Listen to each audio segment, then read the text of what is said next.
আজ আমি আপনাদের আমার এই নতুন ওয়াটার প্রুফিং কেসটি দিয়ে নানান ধরনের ক্রেজি এক্সপেরিমেন্ট করে দেখাবো। আপনার মোবাইলে ওয়াটার রেজিস্ট্যান্ট থাকবে না থাক, আপনার কাছে যদি এই জিনিসটা থাকে তাহলে আপনার মোবাইলটা ওয়াটার প্রুফ হয়ে যাবে। রিসেন্ট আমি একটি আইফোন 16 প্রো ম্যাক্স নিয়েছি। আমি নানান জায়গায় ঘুরতে যাই, তাই আমার কখন পানিতে নামতে হয় কোনো ঠিক ঠিকানা নাই। তো ওই জন্য আমি এরকম একটা সলিউশন করছিলাম। আপনিও যদি আমার মতো কষ্টের টাকা দিয়ে মোবাইল কিনে থাকেন তাহলে আপনার কষ্ট আমি বুঝি। ইউটিউবে আমি অনেক ঘাটাঘাটি করেও এটার রিভিউ আমি পাই নাই। সো আমি ভাবছিলাম এটা দিয়ে একটা আপনাদেরকে রিভিউ দেওয়া যাক এবং আপনাদেরকে আজকে বোঝানোর চেষ্টা করবো যে এটা আদৌ পানি থেকে আপনার মোবাইলকে সেভ করবে কিনা। ওয়েল, এখন আপনাদের অনেকের মনে প্রশ্ন আসতে পারে এটার দাম কত টাকা। এটার দাম মাত্র 70 টাকা। তবে সর্বপ্রথম আমরা এটাকে একটু আনবক্সিং করবো। আনবক্সিং বলতে এটাতে এরকমই আসে, এখানে কোনো বক্স কিংবা কোনো কিছু আপনাকে দিবে না, জাস্ট এরকমই আসবে। এটাকে হচ্ছে আপনি এই যে দেখতে পাচ্ছেন এই জায়গার মধ্যে এটা হচ্ছে সিম্পলি এরকম থাকবে। আপনাকে এটাকে হচ্ছে এভাবে টেনে খুলতে হবে, দেন এই লকটাও এখানে খুলতে হবে আপনাকে। এই যে লকটা এভাবে টেনে খুলতে হবে। লকটা খোলার পর সিম্পলি এটা এভাবে টান দিলে এটা খুলে আসবে। এই যে দেখতে পাচ্ছেন এখানে ভিতরে হচ্ছে আপনার কাঙ্ক্ষিত মোবাইলটা হচ্ছে এখানে ভিতরে দিতে হবে। আমি সর্বপ্রথম এখান থেকে যে তাদের ব্র্যান্ডিং এর যে কাগজগুলো রয়েছে সেগুলো বের করে নিচ্ছি এবং দেখতে পাচ্ছি এখানে একটা, এটা মনে হয় গলাতে ঝুলিয়ে নেওয়ার জন্য দিয়েছে। তাদের ব্র্যান্ডিং এর একটা কাগজ দিয়েছে, এখানে পেছনে কিছু লিখে রেখে দেখতে পাচ্ছি চাইনিজ, বুঝতে পারবো না এগুলা। সো এটাকে এক সাইডে রাখি। এভাবে ঢুকিয়ে নেওয়ার পর আপনি চাইলে এটাকে এভাবে গলাতে করে সেফটির জন্য এভাবে গলাতে নিতে পারবেন। তো এখন আমরা যেটা করব সেটা হচ্ছে যে আমরা তো সরাসরি এটাকে টেস্ট করার জন্য আমাদের এত দামি একটা মোবাইল এখানে ঢোকানোর পর পানিতে দিতে পারবো না। তো আমি চাচ্ছি যে এখানে ভেতরে আমরা একটা টিস্যু পেপারকে নিব, ওই টিস্যু পেপার দেওয়া অবস্থায় দেখবো আমরা পানিতে ডুবিয়ে, যদি টিস্যু পেপারটা ভিজে যায় তাহলে মনে করবো এটা ফেক জিনিস, আর যদি এটা টিস্যু পেপারকে শুকনো রাখতে পারে তাহলে মনে করবো এটা জেনুইন। তো গাইস দেখতে পাচ্ছেন আমরা হচ্ছে এখন এই যে বালতিতে করে পানি নিয়ে নিয়েছি বেশি করে। এখন করব কি, বালতির মধ্যে আমরা প্রথমে এইটাকে টেস্ট করে দেখবো, এই টিস্যুটাকে দিয়ে দেখবো, এই ছোট একটা টিস্যু, এই টিস্যুটাকে আমরা এখানে দিয়ে দেখবো। যদি টিস্যুটা শুকনো রাখতে পারে তাহলে মনে করবো এটা জেনুইন। এই যে দেখতে পাচ্ছেন আমি হচ্ছে টিস্যুটা এখানে ঢুকিয়ে দিচ্ছি, একটা বড় সরো মাপের একটা আমি টিস্যু এখানে ঢুকিয়ে দিলাম। দেওয়ার পর আমি এটাকে সিম্পলি লক করে দিব। ভালো লক করে দিব। ভালো লক করে দেওয়ার পর আপনাদের সামনেই এই যে দেখতে পাচ্ছেন আমি এখানে পানি নিয়েছি।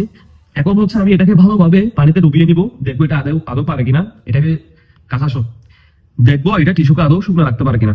এই যে দেখতে পাচ্ছেন, রেডি রেডি 1 2 3।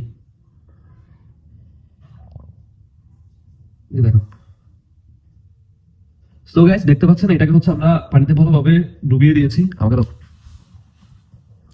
এই যে দেখতে পাচ্ছেন এটাকে হচ্ছে একদম ভিতরে ভালোভাবে ডুবিয়ে আমরা মোবাইলটা নাড়াচাড়া করছি, ওই কেসটা নাড়াচাড়া করছি।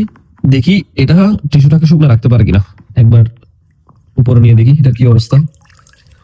আমার তো মনে হচ্ছে এটা পানি ঢুকছে, মনে হচ্ছে পানি ঢুকছে। আচ্ছা আরো কিছুক্ষণ দেখি কি হয়। এটাকে আমি ভালোভাবে এখানে ঝাঁকুনি দিচ্ছি, দেখতে পাচ্ছেন আমি পানি ভালো করে নাড়ছি। এই যে আশা করি এর থেকে বেশি করার দরকার নেই, যদি পানি ঢোকার হয় তাহলে এতটুকু তো পানি ঢুকে যাবে। এখন দেখি এটা কি অবস্থা ভিতরে, ভালো করে ঝেড়ে নিই, না হলে টিস্যুটা ভিজে যাবে তোলার সময়। ভালো করে টিস্যুটা এটা একটু ঝেড়ে নিতে হবে। এই যে দেখতে পাচ্ছেন আপনারা এখানে টিস্যুটা একদম শুকনা, দেখতে পাচ্ছেন এই যে একদম শুকনা টিস্যুটা, ভিতরে টিস্যুটা একদম শুকনা। তো এখন যদি আমি বের করার সময় আমার হাত যেহেতু ভিজা, এই যে হাত যেহেতু ভিজা, বের করার সময় হচ্ছে টিস্যুটা ভিজে যাবে, ওই জন্য আপনাদেরকে এইভাবে দেখাচ্ছি। এই যে দেখতে পাচ্ছেন টিস্যুটা একদম শুকনা ভিতরে। তারপরে আমি টিস্যুটা বের করে দেখাই। তবে আগে থেকে বলে রাখি আমি যে প্রান্তে টিস্যুটা ধরবো সেই প্রান্তে একটু ভিজতে পারে, সেই প্রান্তে একটু ভিজে যেতে পারে, ওই জন্য আমি হাতটা একটু ভালো করে মুছে নিই। ধরো হাতটা মুছে নিলাম, দেন এটাকে লকটা খুলবো, খোলার পর এটাকে বের করে দেখবো। দেখতে পাচ্ছেন আমাদের কাঙ্ক্ষিত টিস্যুটা একদম শুকনা। বের করার সময় হালকা পাতলা এখানে হালকা পাতলা এখানে লেগে একটু ভিজে গিয়েছে, কিন্তু এটা দেখতে পাচ্ছেন একদম শুকনা ভিতরে। আমার হাতে লেগে হালকা পাতলা যা ভিজেছে তা। তো এটা হচ্ছে একটা টেস্ট। এরপর আমরা যে টেস্টটা করবো সেটা হচ্ছে এক্সট্রিম লেভেলের একটা টেস্ট। সেটা হচ্ছে যে আমরা এটাকে নিয়ে পুকুরে যাব, পুকুরে যাওয়ার পর পুকুরের একদম গভীরে গিয়ে দেখবো কত মিটার পানির নিচে যাওয়ার পরও এটা ধরে রাখতে পারে, অর্থাৎ পানিকে ভিতরে প্রবেশ করতে না দেয়, সেটা আমরা টেস্ট করে দেখবো। তবে চলেন পুকুরে যাওয়া যাক। এখন আমরা পুকুরে এটা নিয়ে টেস্ট করার জন্য রেডি, কিন্তু তার আগে একটা কথা বলি। আচ্ছা আপনাদের সমস্যাটা কি? আমি আপনাদের জন্য এত ডিটেল ভিডিও বানাই কিন্তু আপনারা আমার চ্যানেলটা সাবস্ক্রাইব করেন না, ভিডিওগুলো আপনারা লাইক করেন না। আমি এত কষ্ট করে আজকে এতদিন ধরে ভিডিও করছি কিন্তু এখন আমি মনিটাইজেশন পাই নাই, কারণ আপনারা আমাকে সাপোর্ট করছেন না জন্য। সো অবশ্যই ভিডিওটা ভালো লাগলে লাইক করে দিবেন, সাবস্ক্রাইব তো মাস্ট করবেন। আর যদি আপনার বন্ধু বান্ধব কেউ এটা নিয়ে জানতে চায় তাহলে তাকে এই ভিডিওটা শেয়ার দিবেন। তবে চলুন আমরা শুরু করি। দেখতে পাচ্ছেন আমরা এখন পুকুরে চলে আসছি। ঠান্ডা ঠান্ডা ঠান্ডা এত ঠান্ডা পানিতে নামা পসিবল না, তো আপনাদেরকে আমি একটা মেকানিজমের মাধ্যমে একটা সিস্টেমের মাধ্যমে আপনাকে বোঝানোর চেষ্টা করছি। তো গাইস এখন হচ্ছে আমরা এই যে পলিথিনটা দেখতে পাচ্ছেন, এই পলিথিনের মধ্যে আমরা একটা ইটের টুকরা নিয়ে নিব। এটা নেওয়ার পর আমরা এটাকে হচ্ছে সিম্পলি আমাদের যে ওয়াটারপ্রুফ যে কেসটা রয়েছে আমরা এটাতে বেঁধে দিব, যাতে এটাকে পানির নিচে দেওয়ার পর এটাকে এটার ভরে যাতে এটা পানির নিচে চলে যায়। এটাতে যে ঝুলিয়ে নেওয়ার জন্য যেটা অ্যাঙ্গেল দেওয়া আছে ওটার মধ্যে আমরা একটা পলিথিনের মধ্যে একটা পাথর বেঁধে নিয়েছি।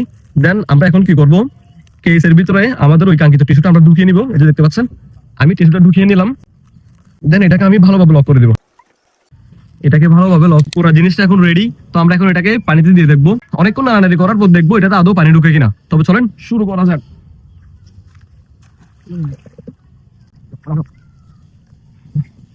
তো গাইস দেখতে পাচ্ছেন এটা হচ্ছে অলরেডি ডুবে গিয়েছে। আমরা কিছুক্ষণ এটাকে নেড়ে দেখি এটা কি হয়। দেন আমরা এটাকে তুলে দেখবো এটাতে ওই টিস্যু যে টিস্যুটা আমরা এখানে ঢুকিয়ে নিয়েছিলাম সেই টিস্যুটা ভিজে গিয়েছে কিনা। অনেক গভীরে চলে গিয়েছে, এই পুকুরটা অনেক গভীর। আশা করি পুকুরের সাইজ দেখে বুঝতে পারতেছেন। সেটা 4টা 24 মিনিটে হচ্ছে এটা আমি ডুবিয়েছিলাম, এখন 4টা 30 মিনিট হয়েছে। তো প্রায় 5 মিনিট পর এটা আমরা তুলবো। এখন দেখি এটার কি অবস্থা, দেখা যাচ্ছে তুলতেছে যেগুলা। দীর্ঘ 5 মিনিট পরে এটা আমরা তুলেছি। এখানকার পাথরগুলোকে আমরা একটু আলাদা করে নিই, দেন আপনাদের দেখাই। এই যে দেখতে পাচ্ছেন আমাদের টিস্যুটা হচ্ছে আমার মনে হচ্ছে এখনো শুকনা রয়েছে এখানে। আমাকে দাও 1x করো 1x। তো গাইস দেখতে পাচ্ছেন আমার মনে হচ্ছে এটা এখনো শুকনো রয়েছে। তো এটাকে হচ্ছে এখন আমরা বের করে দেখবো। দেখো বের করে দেখি এটা শুকনো আছে কিনা। সিম্পলি লকটা খুলবো, ঢাকনা দিয়ে দিই। দেন আমরা এখন টিস্যুটাকে বের করে দেখবো টিস্যুটা শুকনো আছে কিনা। আমার হাত যদিও একটু একটু ভেজা, যার জন্য হয়তো আমি এটা ধরার সময় এটা ভিজে যেতে পারে। তবে দেখতে পাচ্ছেন স্টিল এটা হচ্ছে এখনো শুকনো রয়েছে। আমি আপনাদের একটু ভালো করে দেখাই। এই যে দেখতে পাচ্ছেন টিস্যুটা এখনো শুকনো রয়েছে। আমার হাত লেগেছে এখানে একটু ভিজে গিয়েছে, এখানে হাত লেগেছে এখানে একটু ভিজে গিয়েছে, কিন্তু বাকি পুরো অংশটা হচ্ছে এখনো শুকনো। তো গাইস আমি চেষ্টা করেছি আপনাদেরকে এই রিভিউটার মাধ্যমে এটা যে ভিজে না বা এটা যে সত্যিকারের আপনার মোবাইলকে যে সেভ করতে পারবে সেটা আমি বোঝানোর চেষ্টা করেছি। তারপরেও যদি আপনাদের মনে হয় আমাকে নিজেকে এখানে পুকুরে নেমে একটা ভিডিও করতে হবে, তাহলে আমি সেটাও আপনাদেরকে করে দেখাবো। তবে আজ এ পর্যন্ত, দেখা হবে আবার নতুন কোনো ইন্টারেস্টিং ভিডিও নিয়ে। ধন্যবাদ সবাইকে, আসসালামু আলাইকুম। সাবস্ক্রাইব করতে ভুলবেন না।